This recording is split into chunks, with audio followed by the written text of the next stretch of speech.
Seule l'espèce humaine utilise le langage. C'est même cette capacité qui l'a toujours distinguée. Il existe sur Terre pourtant quelques 7000 langues.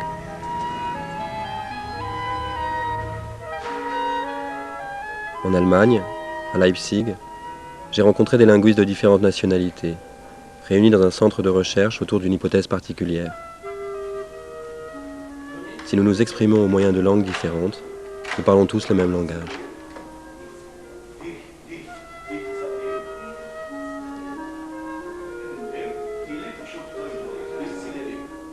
Или если он маленький, птица сикал, птица маленький, видишь? Вот ты камер кацкадинав, ты дала мне мало хлеба, или виштал кацкади, птица кацкади, и ты маленький хлеб мне дал. Это маленький, именно размер, размер, птица маленький. А у вас есть это слово бара-бара? Чуть-чуть. Бара-бара кацикунда, бара-бара ховакир. Я чуть-чуть. Бара-бара поел. Чуть-чуть есть бара-бара.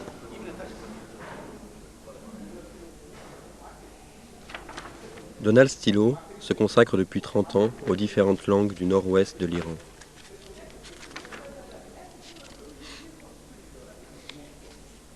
These are the notebooks I had when I was in the villages. D'autres travaillent sur les 53 langues du Daghestan.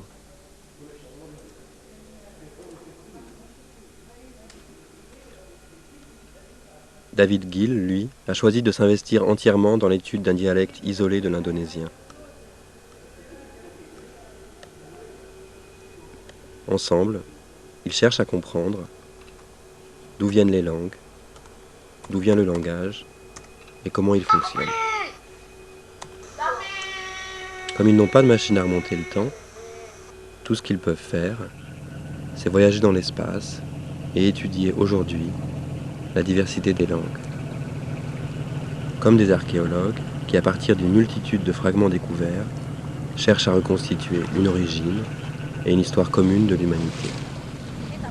À la différence que ces fragments sont des mondes vivants. Mana bisa makan nasi, Fit? Mana bisa makan nasi? Dia, udah tahu dia. Dia. Gini atau gini? Gini. Sama.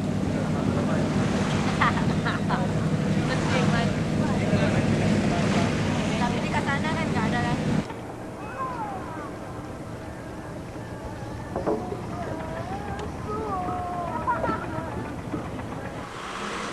Ada yang di Jakarta kok.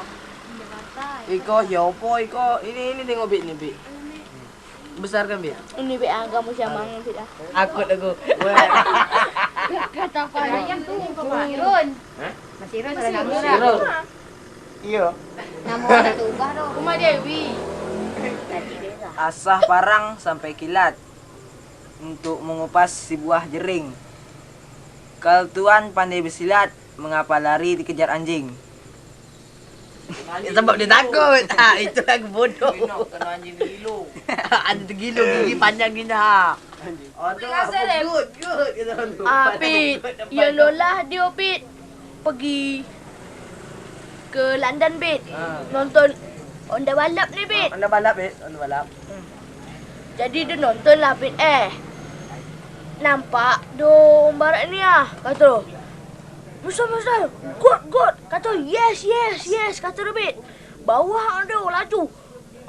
Pas di tengok kan Pit, ada good kan? Dia bilang, Mister, good. Kata yes. Sekali telangor good. Kau tu, aku bilang dah di depan tu ada good tu. Dia kau bilang yes kau. Jadi dia bilang kan, tu kau ada good depan. Dan aku kata dia, yes. Kau bercakap lagi kata dia. Dah, pergi dapur. Pijat tu mak situ pun tamat.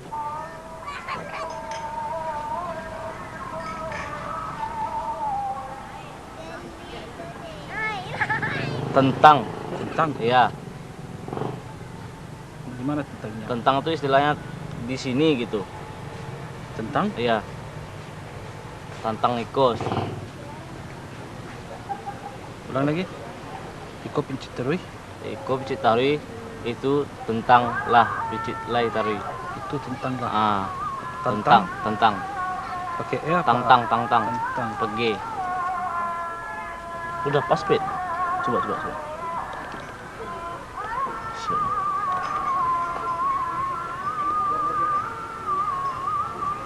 Udah pas, Pit. Udah pas? Iya, udah pas itu. Coba semua dulu sekali. Nggak ada lagi. Itu susahnya suara-suara anak-anak itu ya, susah, Pit.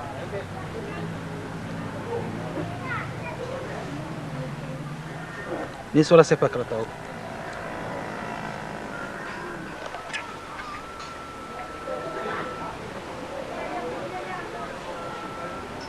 Dapat ku cari.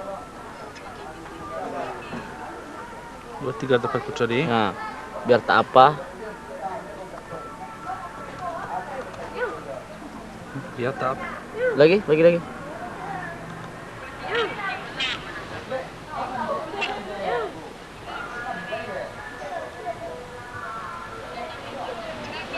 Biar tak apa tanduk di kaki.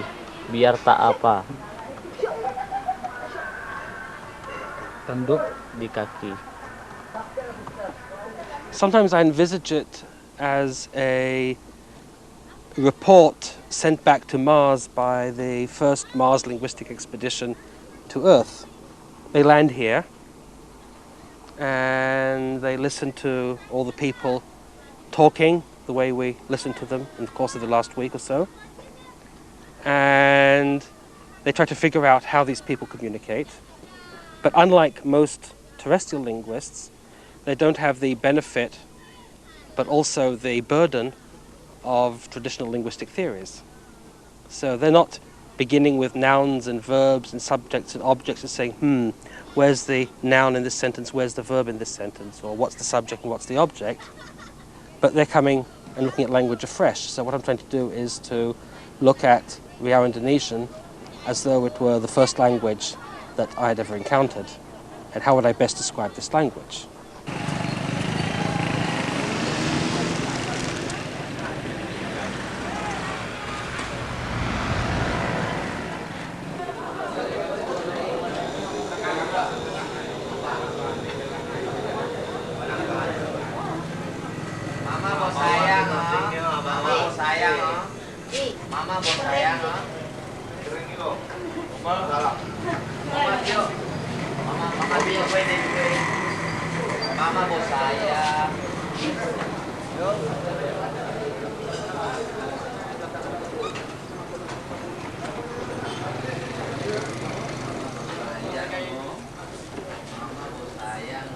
There are people who believe that in order to learn a language you just have to buy a dictionary and learn all the words and you can speak the language. And of course without the words you cannot speak the language. But even with the words you still cannot speak the language if you don't have the grammar. So for me this is why for me personally this is why the grammatical aspects of language are in general somewhat more interesting than the lexical examples. The lexical examples are easy to see. I mean, when you look at another language, you can immediately see that, oh, they don't have a word for this, oh, their word for that is slightly different in its meaning than our word, and so on and so forth. And it's actually more difficult to notice the grammatical differences that at least have the potential to shape our way of thinking.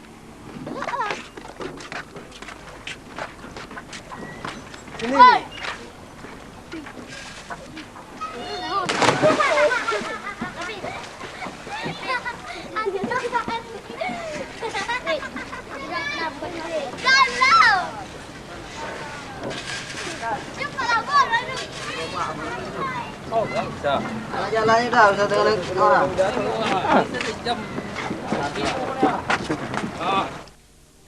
Ini gambar apa? Orang. Tengah apa? Nembak. Nembak siapa? Sama bidik cewek tu. Nah, ini? Nembak diri dia sendiri. Bodoh. Kalau ini? Entah, nembak cewek ni. Tino. Nembak orang tu nembak. Kalau ini? Sama-sama bidik. Hah? Ini kan Ya. sama-sama nembak tuh. Coba kasih bahasa itu. Cakap ni.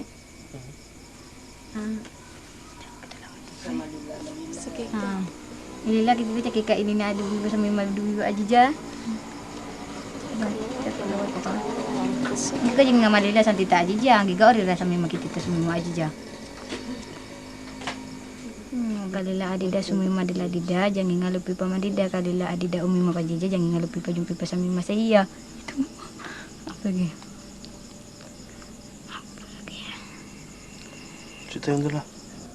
Cerita? Iya, cerita yang itulah tu kan boleh lekor lidah hebat.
A linguist is a geographer, not a guy with a bulldozer who moves mountains and creates tunnels and stuff like that.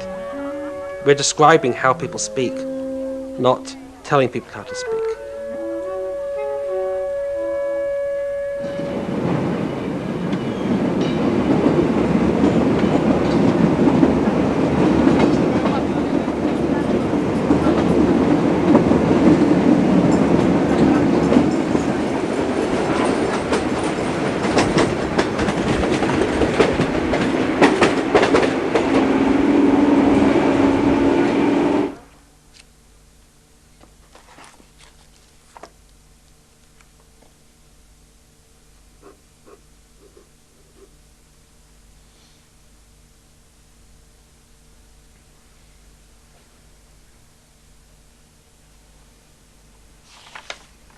Anytime I'm making a sentence, let's say you and I are speaking, okay, and I'm making a sentence. I'm talking to you about something like I am right now. Any sentence I'm saying right now, I have never said before. We never say the same sentence. Very rarely do we say the same sentence twice at a different time. You do if you're narrating a story that you usually tell, or if you're telling, something habitually that you tell. But right now, the conversation you and I are having, these sentences that I'm using are not sentences I've ever used before. Every sentence is different, such as every snowflake is different. I mean, every sentence is different. And yet, you understand me. Now, how can you understand me if every sentence is different from anything I've ever said before? Because I'm using an abstract grammar to encode my message, and you're using this same abstract grammar to decode the message that I'm sending to you. So I can, as long as I'm not using words that you don't know, you understand what I'm saying, because we've got the same lexicon and we've got the same rules that allow us to encode that message and to decode it. And that goes true for every single language and dialect in the world. People are always telling me, oh, it's just a dialect that doesn't have grammar.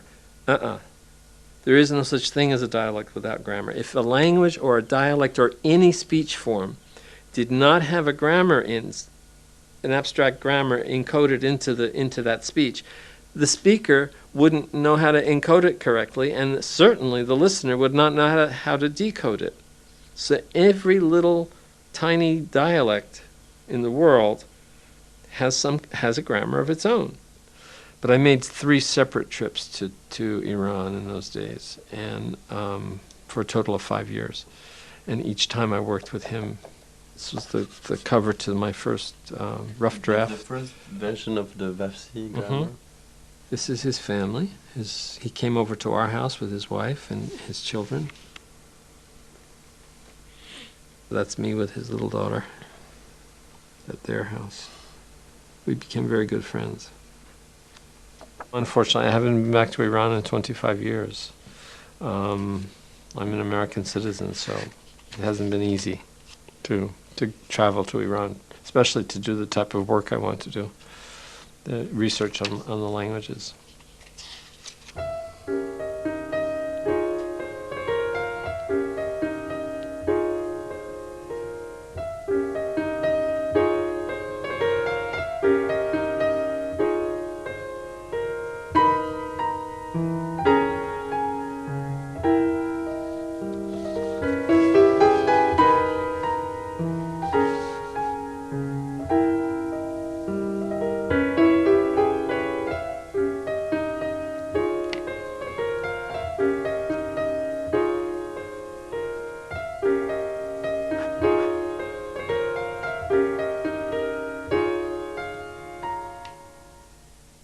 In Vafsi, they have what we call pronoun dropping.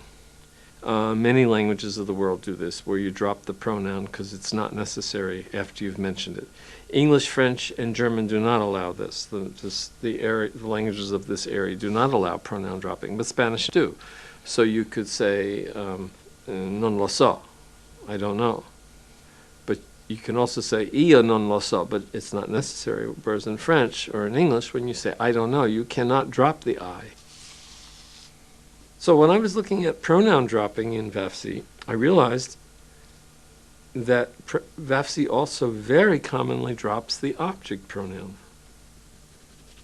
So instead of saying, I brought an apple home and I ate it, or I picked an apple and I ate it, in Vafsi they say, I picked an apple and I ate. And you don't need to put the pronoun in. And I had never really looked at this, and I don't know of anybody who's mentioned pronoun dropping for objects in other languages. It's very common. You can say it in Russian and, Slavic languages. It's very common to drop the object, certainly in Chinese.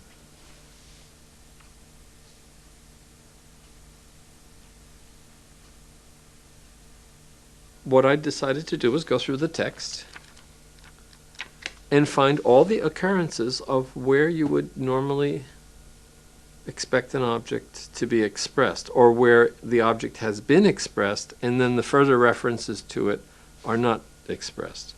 So I went through and just literally wrote down each occurrence. So for example, I take a sample of maybe 13 pages, 20 pages, and I look at how many deletions we have and how many retentions we have of the object.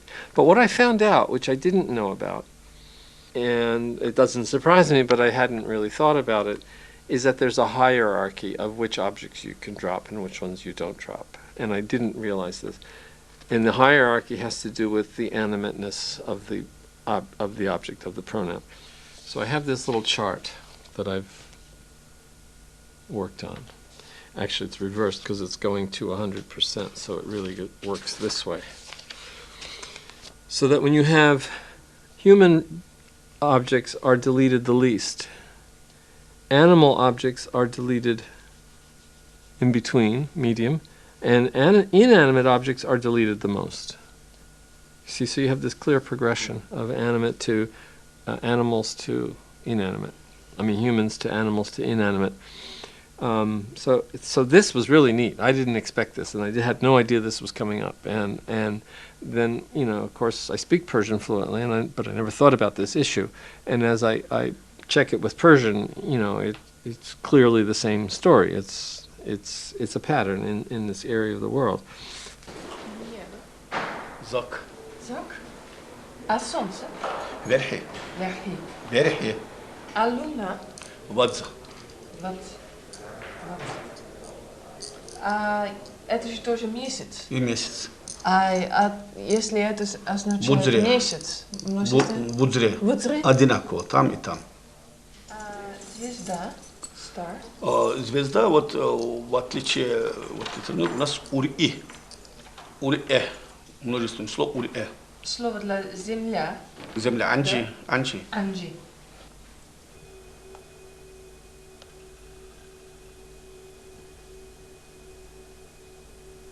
What is possible and what is impossible in the realm of human language. So this is what all linguists are basically trying to find out. We're all trying to find that out by exploring two paths simultaneously, the path of diversity and the path of unity. We're trying to find out to what extent languages can differ from each other. And we get so excited when we find a language that does something that no language that we knew of before does. That's how we get our kicks.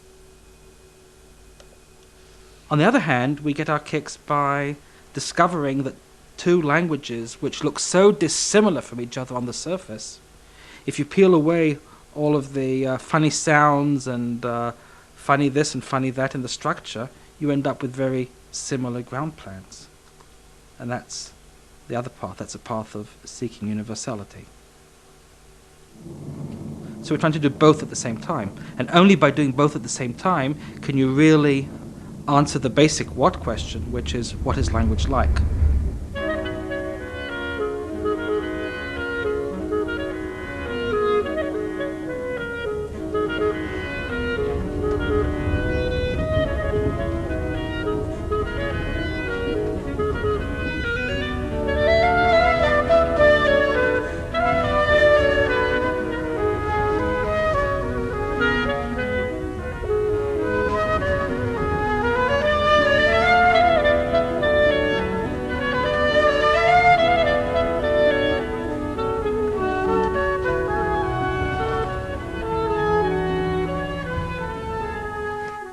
خب از خودت یه جمله بگو که بکفی توش باشه. خیلی خانی بکفی؟ خان بکفی؟ میخوای بیفتی؟ مثلا چندم. خب بگو.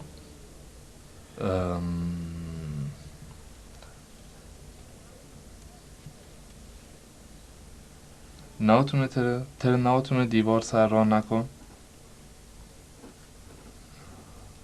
تر ناتونه دیوار سر راه نکن. خان بکفی. There seem to be two verbs for to fall. One is kafenne and the other one is kalne with an L sound. I've never heard this. And he uses them differently. And I'm trying to get from him how he uses them. So I had him give me an example of one of the verbs. Let me see if I have my notes here on it. So you use it in different contexts, but you don't know what... I can't figure out how he uses them differently. But why don't you ask him directly? What is the difference between these two? He couldn't tell me. I did ask him. He's a speaker of the language. He doesn't know the difference. He just knows how to use it. I can ask you questions about French that you wouldn't be able to answer because you speak it. You don't know why. It's this way. That's the way it is. When you learn it as a foreign language, you're aware of differences. But when you learn it as your own native language, you don't think about your own native language. So then I'm trying to get from him other examples. Then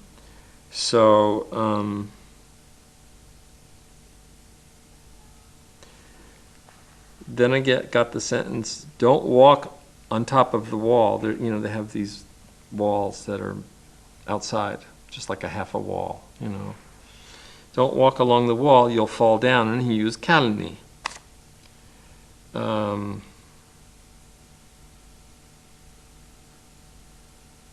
And now this sentence was, didn't I tell you not to walk along the wall? You want to fall, do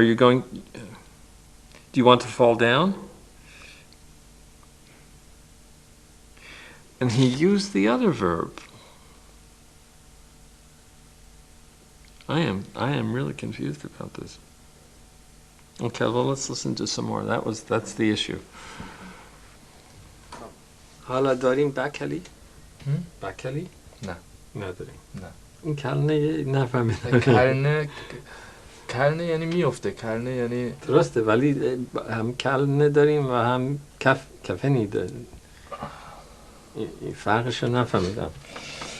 مثلا میشه کفتل کردن، پرتاب کردن، همون چیز کفنیه. کلنه یعنی میفته. میدونم. بیفته. چرا اینجوریه نمیدونم. من لغت دیگه خب منفیش میشه گفت؟ نکفنه. نکفنه. خب نیفته. یا نکلنه. نکلنه. نه. نمیشه. نه. کشتی من. There is a rule here that I'm not finding yet, because he knows when to use it and when not to use it, so therefore there's a rule. And the rule may be very obvious and I'm not seeing it, or it may be very subtle and, you know, it would take me a long time and lots more work to figure out what it is. It's very possible that it's an easy rule that I'm just not seeing.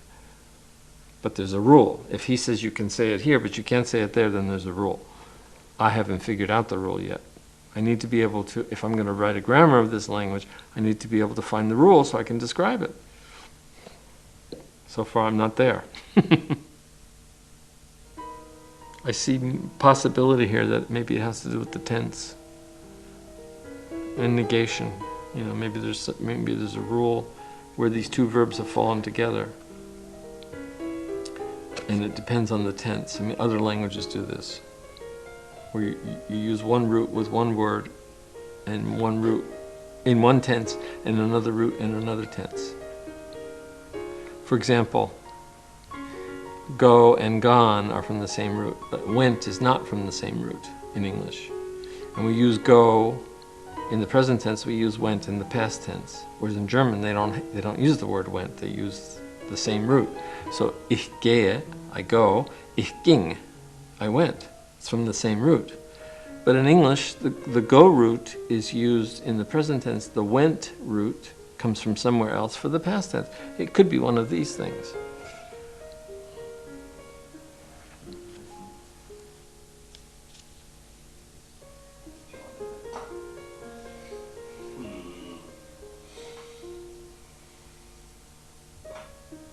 Of course, he doesn't understand why it's interesting to me. It's just a word, you know, we use it, we know how to use it. روی دیوار میرفتی میافتادی دستت میشکست. میافتادی دستت میشکست. There's the one about the fantasies. I'm trying to tease out different tenses and things. So then I put it into an if clause. And so I said, if you had not walked along the wall, you wouldn't have fallen down and your arm wouldn't have broken. So how do you say that? So he's thinking, and then he says to me, but the people in Khatirabad don't have these fantasies. But then he tells me the sentence.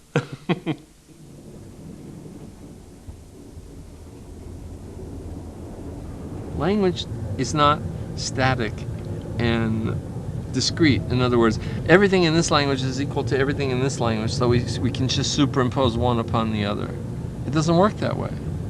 The world, the universe is very vast, and each culture, which is expressed through its language, divides the universe up in different ways, and we see it through a different grid. We have a grid that we see the world around us through.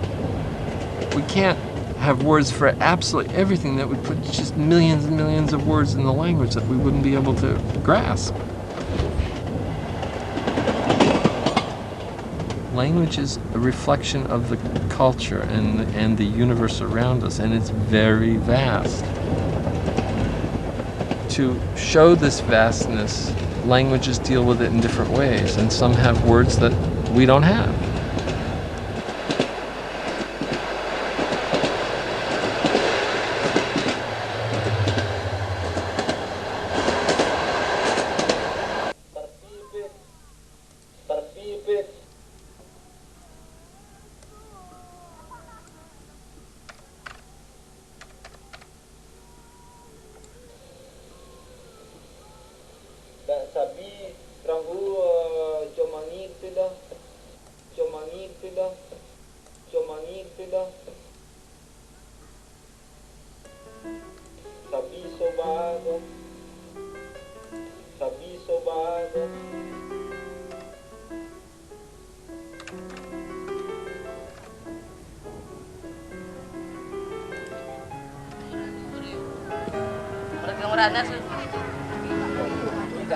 Warna betul. Warodoh, warudak warodoh, waracik warini. Waruat tu waroku. Waridak waratu, waracik warajan waritu. Warudak warini, warudak warau, warasurami. Warudak waritu, waruang. Warelek waratul, warhampak waripa. Warelak warengau. I could follow half or 2/3. I mean, part of the point of this language is so that people don't understand. Waresut, waridak waraso. Warayu warudak waritu. Warudak waritu, warewek waritu, warumo wariyo. Speakers do this in languages that are not written, but yet they have a concept of the word. So in their mind they have a concept of the word, which proves that the concept of word exists independently of the writing system. We sometimes think that a word is something that is separated from the preceding and the following word by a space, but that's what our word processors think a word is. What our minds think a word is something much more complex, which linguists often find it extremely difficult to define. And one of the ways in which we can figure out what a word is by studying these play languages or secret languages and seeing what exactly are the units to which the rules of the language game apply. When you think of an activity with, say, a subject and an object, the doer of the activity and the recipient of the activity, then typically, you might say that, there are three concepts here, the two participants plus the activity, so we need three words, a subject word, a verb, and an object. But in many languages, these three items are glommed together into one single complex word. And then there are other combinations. In fact, every logically possible combination can be found in some language. So, for example, in Tagalog, if I want to say something like, I saw you, then we use two words. One word, nakita, describes the act of seeing, but then the second word, kita, is a complicated pronoun which combines both the first person speaker and the second person recipient of the activity. So kita means me acting upon you. And in Tagalog that is a single word which combines both of these concepts. So it seems to be the case that in Tagalog one word here is representing two different concepts, but at a deeper level you can ask, how do we know what a concept is? Maybe our definition of what concepts are is actually no more than a reflection of our language. How do we know that in a sentence like John hit Bill, there are three concepts, John hit Bill? Maybe it's one holistic activity. Maybe there are actually more concepts there that, such as time, which is expressed in the tense on the verb. What about place, which is usually not expressed, at least not expressed grammatically? So it's actually much more difficult to count concepts than it is to count words.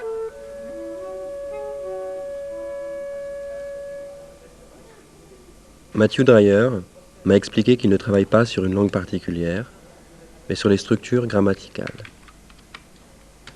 Il regarde par exemple dans quelle région on met le sujet avant le verbe, ou l'inverse.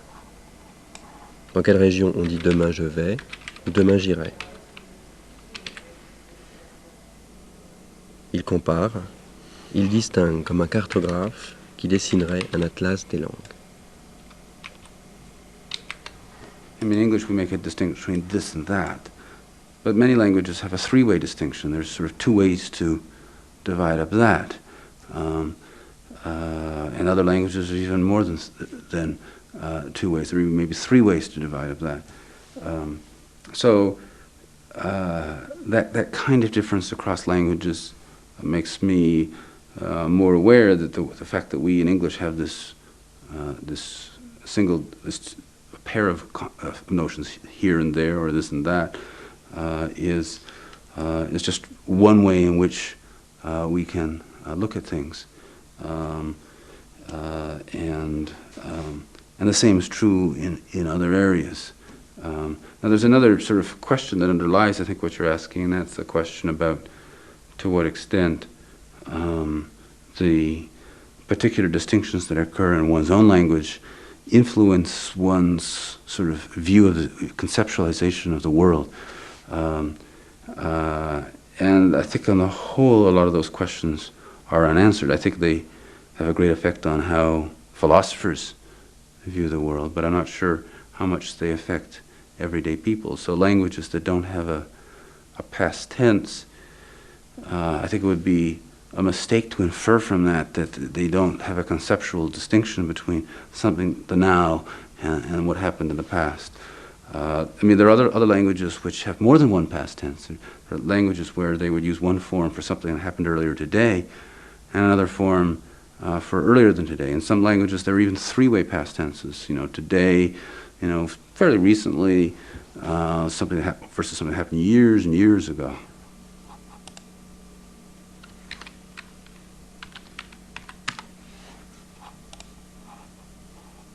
If you want to say something like, I ate dinner with Mary, the order of the verb, the O stands for the object dinner, and the X stands for the phrase with Mary. So for example, English and French are VOX, that would be ate dinner with Mary. There are two shades of blue here. Both have the property that the verb goes to the end of the sentence. In Japanese, for example. And then there's a type where the dinner comes before the verb ate, and with Mary will be after the verb, green dots. So dinner ate with Mary, and now there's actually another logical possibility of VXO, but this is an example of a logically possible language type, ate with Mary dinner, that there are no attested examples of languages where that's the normal word order.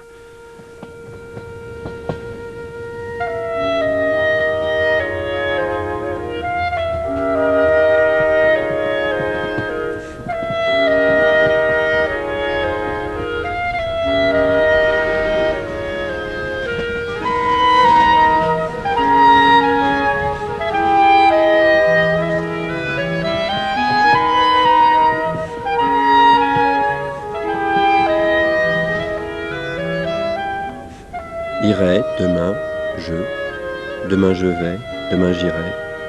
Les linguistes passent leur vie à étudier les différentes façons de dire. Bernard Comrie, lui, cherche ce qui est universel dans les langues, ce qui définit le langage humain. I'm sure there are none from Dagestan to Southeast Asia. Now, when I was thinking of going to Tomsk, well, I just sort of checked, and there's very little.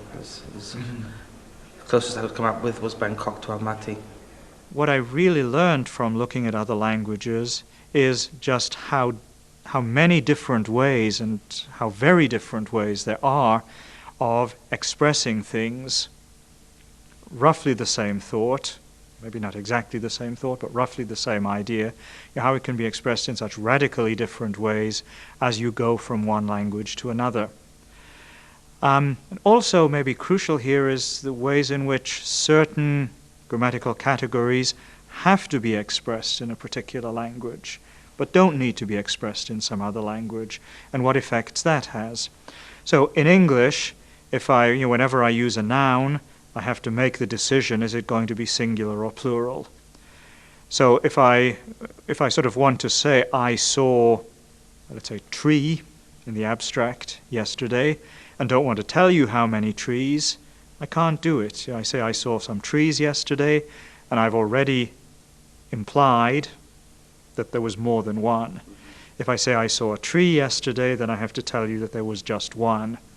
In a language with a dual, I'd have to tell you whether it was one or two or more than two.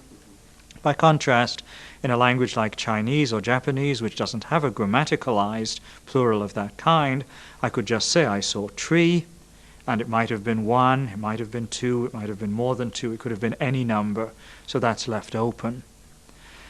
And I find that interesting. So, English, it's not just that language gives me certain possibilities, but language also restricts me in some ways. So the structure of English says, whenever you have a noun, you have to distinguish singular and plural. Whenever you have a verb, you have to distinguish past tense and present tense. You can't get around it. You can't have something which is ambivalent or vague across those. Very often we sort of think of vagueness as being a disadvantage, but I think maybe philosophically as well as linguistically, we should also think of the advantages of the possibility of vagueness.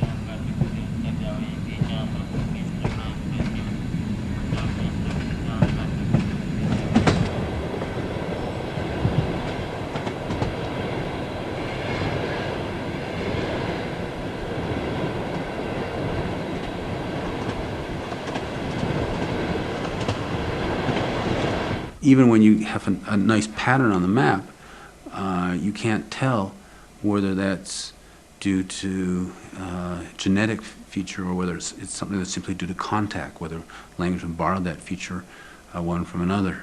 In fact, the thing that I've been working on today is a phenomenon that one finds in an area in the middle of Africa, where in this case it has to be due to contact because it includes parts of 3 separate language families that happen to be together in the middle of Africa, and the feature's not shared by other languages in those families outside of that area. So in that case, we can tell that well-defined pattern is one that is due to contact. I mean, what the notion of language family does is it captures one aspect of history, of linguistic history. And provided one is clear what it captures and what it doesn't capture, then yes, I think it's a good methodology, a good... And what it captures is common ancestry. Yes, so if we take the Indo-European languages, then what the comparative method does is it shows, establishes the ways in which the various Indo-European languages, so English, French, Russian, Greek, Hindi, it shows the ways in which they can be derived from a single common ancestor. It, of course, also shows, by default as it were, that there are some features in those languages which cannot be traced back to the common ancestor. So in Hindi, for instance, and in general in the Indo-European languages of northern India, the northern part of South Asia, there are a lot of loan words from Dravidian languages, the language family spoken in South Asia. So that's the result of language contact. So I think what that means is that our overall picture of language history is a picture of the interaction of differentiation, so a single ancestor language differentiating, and language contact, which is the development of similarities among languages that either were initially unrelated or only distantly related, the development of similarities because those languages are in contact, perhaps especially the influence of bilingual speakers of the 2 languages, bringing either words or grammatical constructions from the one language into the other.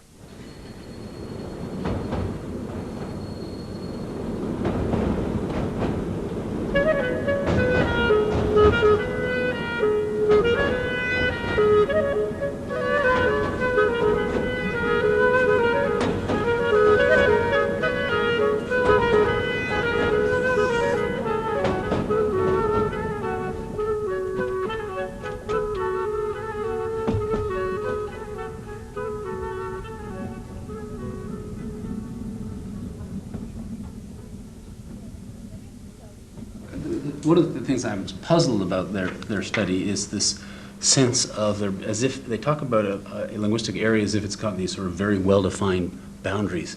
This language belongs to the area and the next language does not. Whereas my impression elsewhere in the world is that linguistic areas have very fuzzy boundaries. In the Pacific Northwest, as you go north into Tsimshan, Haida, Tlingit, things gradually fade out. As you go south on the coast down to Alsi and Kus, it's similar. Kootenay is sort of on the eastern fringe. It's like northwest in some ways, but not in others. So I don't know to to what extent maybe Mesoamerican really does have fairly firm boundaries, insofar as if there really are such, that actually strengthens their case in a sense, or is this just an artifact of the way they were looking at things? I've never been too sure. Do you have a sense of that? Well, I don't really. All I can say is that Mesoamerica as a cultural area is very strictly defined. Well, one of them, for an example, is the ball game, the ball court, which is an eye-shaped court like this, and it's found in virtually every single site in Mesoamerica, and it defines Mesoamerica along with other kinds of cultural. The same methodological problem arises with regard to cultural geographical areas as does with respect to linguistic geographical areas. Yeah. So are there actually several independent features which coincide exactly with the... There are several features. To what extent they exactly coincide, I don't know. Is the ecosystem part of the definition, or ecosystem features? No, because Mesoamerica is lowland, highland, desert, just everything. This same question about sharp boundaries and, what should I say, a priori nature of linguistic areas is an important one and has come up before, precisely in this part of the world. The question that always bothers me is, it's not a question of linguistic areas being God-given, it's the diagnostics that we sometimes seem to think of as being God-given or as a priori, existing in an a priori sense, whereas in actual fact they don't. One could choose different diagnostics which would cut right across the middle of many classical linguistic areas, such as the Balkans, such as Southeast Asia, and the like. So, what makes one set of features, be they linguistic or cultural, more important than another? Why do we use one set as opposed to another? Is it really the case that you could find another set of 40 that would exactly sort these languages out in a completely different way or not? I don't know. Just like some people have said that Europe is a linguistic area, other people have said that the Mediterranean is a linguistic area, where the Mediterranean cross-cuts Europe. But in my work looking at the area from India to, say, to the Balkans, if you pick a certain spot as your epicenter, you find a certain patterning of isoglosses. If you pick another epicenter, let's say I move from central Anatolia to central Iran or to eastern Afghanistan, if I pick that epicenter as opposed to the other epicenter, I find still another bunch of isoglosses. Some of those isoglosses that were over there fade out over here, but other ones fade in. Surely exactly what you'd expect from language as a human behaviour is a series of fadings out and fadings in. Geographically, I mean, that's exactly what you'd expect. So it's a bit like things in psychology. It might be a kind of convenience to separate cognition from emotion from something else, but in the real actual person, they can't be distinguished. Isn't it more that sort of thing? Isn't that exactly what you'd expect? Human behaviour also is conventional, and conventions assume some kind of areas that fall within it and areas that fall outside of it. So in a trivial sense, if you drive across Europe, Dutch fades gradually into various German dialects, and then suddenly you cross the border into Slavic. Mm-hmm. So it's obvious that things don't fade at the same rate, but rather sometimes they remain relatively constant or only change slightly, then suddenly there are these abrupt changes.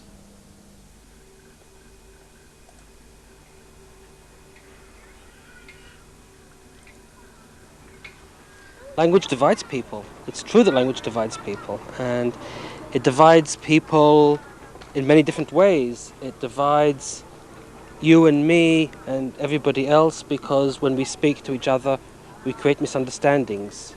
I might say a word and mean one thing, you might interpret it in a different way. So in that sense, language can divide. It can also divide because sometimes we simply speak different languages and cannot communicate. So of course language divides, but it also unites.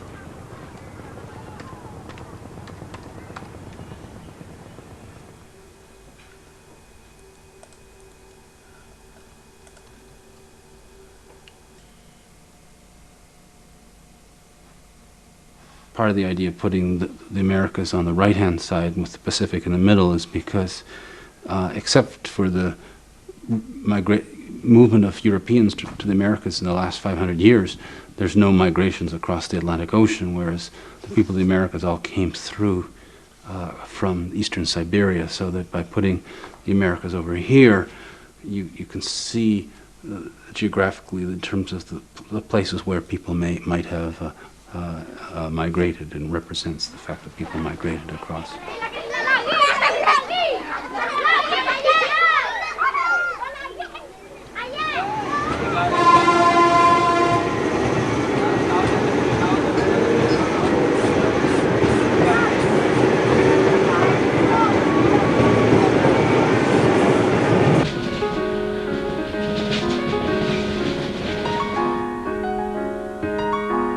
All languages have ways of asking questions, all languages have ways of giving commands, all languages have ways of expressing statements, transferring information.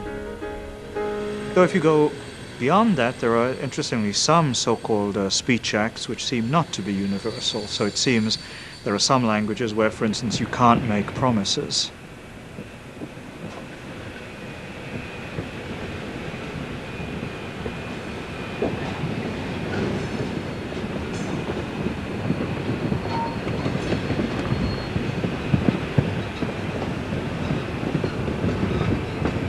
Where we find languages doing the same thing, and let's suppose all languages, so language universals, we're dealing with language universals, properties that really are common to all languages, then we can ask, what are the reasons why language universals are there? Why do all languages do the same thing? Of course, one possibility would be because they all derive from the same ancestor. Another possibility would be because the human brain, human mind, is constructed in such a way that only those possibilities are allowed. I, you,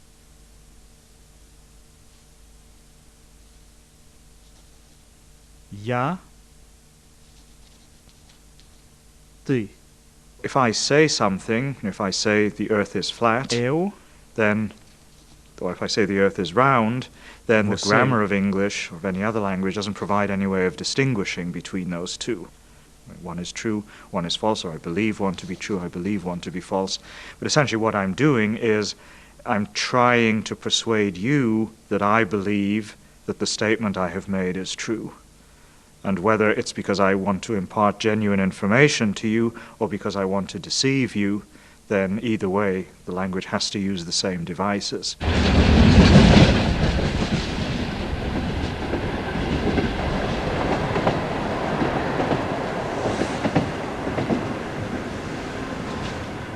Toutes les langues ont leur propre façon de décrire les couleurs. Aucune n'a les mots exacts pour nommer celles que je vois.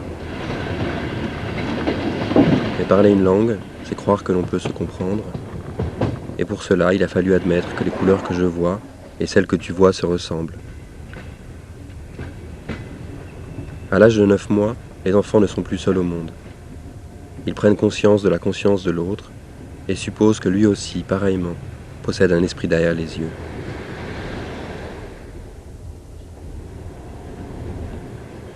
Il y a très longtemps, c'est cela qui a rendu le langage possible.